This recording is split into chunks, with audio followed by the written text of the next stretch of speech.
Sukses di project pertama bukan artinya jaminan kita akan terus sukses selamanya gitu di project-project lain. Karena banyak banget challenge yang harus kita hadapin di dunia arsitektur, sipil, interior itu tidak seindah yang hitungan di kalkulator. Jadi ketika aku mencoba menjalani itu semua, di situ sambil belajar ya, jadi banyak banget mungkin dari proses desain pertama, dari pradesain ya, kemudian sampai ke tahapan pengajuan anggaran, sampai ke tahapan pelaksanaan, kemudian sampai ke tahapan finishing dan serah terima. Itu benar-benar tahapannya luar biasa gitu challenge-nya.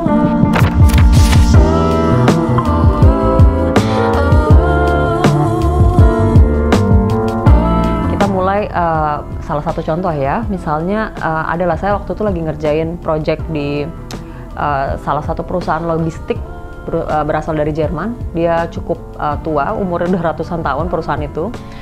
So dia ada di gedung Jakarta yang quite strategic, and I have zero complaint actually.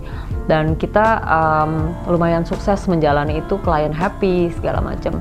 Cuma challenge-nya di mana? Challenge-nya ada di pembayaran, oke? Okay? So termin pembayaran yang mereka kasih itu berupa turnkey. So kita harus cover semuanya dulu di awal. Dengan turnkey project ini akhirnya kita harus mencari, istilahnya mencari modalnya dulu lah gitu kan. Dan pada saat itu ya kita yang dibilang masih di awal-awal bisnis lah ya. I think I was in the 6th year of my business. Dan di umur yang ke-6 itu aku sibuk mencari dana dan untuk kredit, terus kemudian untuk bridging dan sebagainya. Sampai akhirnya aku mendapatkan kredit itu dari salah satu bank lah di BUMN. Kemudian berangkat dari situ, challenge-nya adalah ketika harus memanage uang yang ada yang kita dapatkan dari bank, kemudian untuk pembiayaan proyek. Nah, kemudian ada juga project yang sama, project di waktu yang sama berjalan secara bersamaan gitu, secara paralel. And it's quite tough actually karena keduanya memiliki termin payment yang sama gitu. Mereka turnkey payment. Dan waktu itu bisa dibilang it was quite spekulatif lah ya gitu. Jadi saya tidak memperhitungkan matang gitu kan. Cukup berani mengambil proyek itu dengan segala konsekuensi, main hajar aja gitu, main ambil aja. Padahal seharusnya kita lebih memperhitungkan itu semua, dan itu adalah salah satu pengalaman untuk pembelajaran saya sendiri sih. Memang kadang kita tidak boleh terlalu spekulasi atau terlalu berani dalam mengambil sesuatu. Memang terkadang manis ya, indah di kalkulator, tapi pada realitanya tidak seindah itu karena banyak aspek-aspek lain seperti pembengkakan biaya di lapangan, operasional, lalu kemudian mungkin pada saat produksi atau pelaksanaan di lapangan itu biasanya banyak banget sih challenge-nya.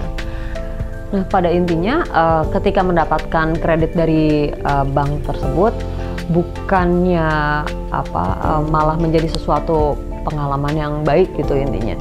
Memang kalau untuk project berjalan it's doing quite well gitu kan. Memang dengan konsekuensi bunga segala macam walaupun pas-pasan, at least kita masih bisa untung sedikit lah, bisa berjalan. Tekanannya justru bukan datang pada kredit bank ataupun dari pekerjaan ini. Pekerjaan berjalan dengan lancar dan klien pun appreciate for what we do ya. And then tekanan mentalnya sebenarnya datang dari partner saya yang waktu itu luar biasa memberikan tanda kutip ya, memberikan beban pikiran yang lumayan pelik gitu. Jadi kesalahpahaman itu terjadi. Misalnya pada saat pembayaran pekerjaan, lalu pada saat pengeluaran proyek dan sebagainya. Timbullah misunderstanding antara saya dengan partner saya waktu itu. Karena anggunan yang dia pakai, dia mungkin ketakutan asetnya yang tidak akan balik, sehingga timbullah mungkin fitnah, lalu kemudian efeknya udah sampai ke mempermalukan.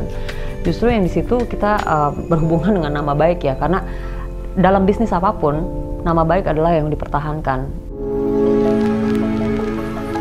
Itu menjadi salah satu challenge ya yang aku cerita dari sekian banyak challenge yang ada. Nah, challenge lainnya selain humiliation itu yang aku dapat, Challenges dalam project lainnya seperti pembayaran, terus kemudian kita harus hutang, memanage proyek itu tidak mudah gitu kan, sampai akhirnya saya sempat down gitu. Jadi usaha interior ini tidak semanis itu, karena ada masanya ketika waktu itu nilai properti turun, kita akan kena impact-nya juga. Nah disitulah demand juga menurun, kita pun agak kesulitan gitu kan, apalagi doing promotion, terus kemudian kita harus do marketing, operasional dan sebagainya. It's not that easy. Desainer yang kita harus hire, terus kemudian operasional kantor segala macam. If you're doing this business is pretty complex gitu, itu nggak semanis yang terlihat seperti itu. Jadi ketika demand menurun dan waktu itu gue benar-benar down lah ya, jadi I was again starting from scratch lagi. Jadi apa yang sudah aku bangun bukan artinya aku berhenti berusaha dalam usaha ini, tidak. Perusahaan ini tetap aku pertahankan dengan seminimum mungkin, dengan saving cost, terus kemudian aku harus PHK beberapa karyawan, tapi aku tetap fight gitu. Aku tetap punya keyakinan bahwa aku bisa mendirikan, membangkitkan perusahaan ini lagi. Tapi karena baru kita berusaha bangkit pelan-pelan, merangkak lagi, kemudian kita diterpa oleh pandemi. Pandemi 2020 awal itu benar-benar mematikan banyak industri ya. Jadi bukan hanya konstruksi interior, tapi saya yakin banyak bisnis lainnya juga yang kesulitan pada saat pandemi itu. Lalu kemudian saya banting setir. Bagaimanapun saya harus tetap hidup dan perusahaan ini juga harus tetap hidup. Akhirnya saya memutuskan untuk kembali menjadi karyawan. Waktu itu saya mendapatkan kepercayaan pada perusahaan telekomunikasi dan sempat juga saya ditugaskan ke Indonesia Timur untuk mengurus wilayah regional sebelah sana.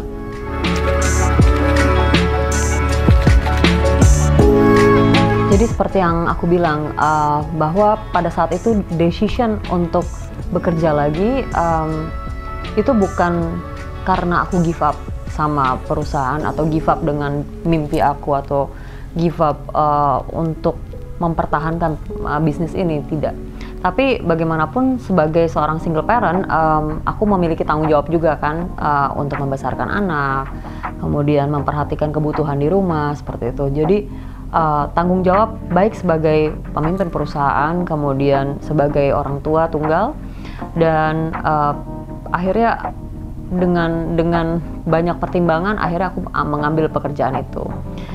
Walaupun dengan segala resiko ya, aku harus bolak-balik Indonesia Timur. Waktu itu saya ditempatkan di Kupang, Nusa Tenggara Timur. Jadi saya bolak-balik Kupang Jakarta karena at that time kita masih ada pekerjaan yang kita ambil. Salah satunya dari perusahaan logistik BUMN. Kita ambil beberapa perencanaan dari sana. Dan kemudian proyek itu lumayan membantu lah untuk perusahaan ini masih bisa survive gitu kan, dengan seminimal mungkin, dengan manpower minim, dan ibaratnya tuh saya udah kaki jadi kepala, kepala jadi kaki, apapun saya kerjakan gitu kan. But that's the challenge yang aku mau sampaikan pada teman-teman semua, bahwa sebetulnya jangan pernah menyerah. Yang kedua, if you can do everything by yourself to cut your cost and do whatever it takes to achieve your goals, just do it. Itu jangan pernah nyerah di situ. Believe in yourself. Mungkin berkat dari buah kegigihanku pada saat itu, ya Tuhan tidak menutup mata. Aku dipertemukan seorang partner bisnis yang baik dan melihat potensi daripada bisnis ini, kemudian melihat potensiku seperti apa, dan kemudian beliau menawarkan diri untuk menjadi partner yang akhirnya membawa ARK Interior Indonesia sampai pada saat ini. Dan syukur alhamdulillah, puji Tuhan, karena sampai sekarang 2022 ini sudah membawa kita di tahun ke-9. Dan harapannya ke depan kita akan semakin membaik, belajar dari pengalaman, terus kemudian untuk memperbaiki kinerja kerja, performance, berkreasi dan membuat karya yang lebih baik. Nah, dari kehidupan dan perjalanan bisnis yang roller coaster itu, satu yang aku mau sampaikan dan untuk inspirasi buat teman-teman ya, yang jelas satu, kuncinya adalah kegigihan, persistence.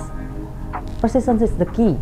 So believe in your goals And like what I said earlier, so when there is a will, there will be a way. So thanks all udah nonton episode kedua ini. Nah sekarang gantian dong teman-teman yang share pengalaman-pengalaman kalian di kolom komen ini ya. Jangan lupa like, subscribe, and put your story in the comment below. Keep hustling baby!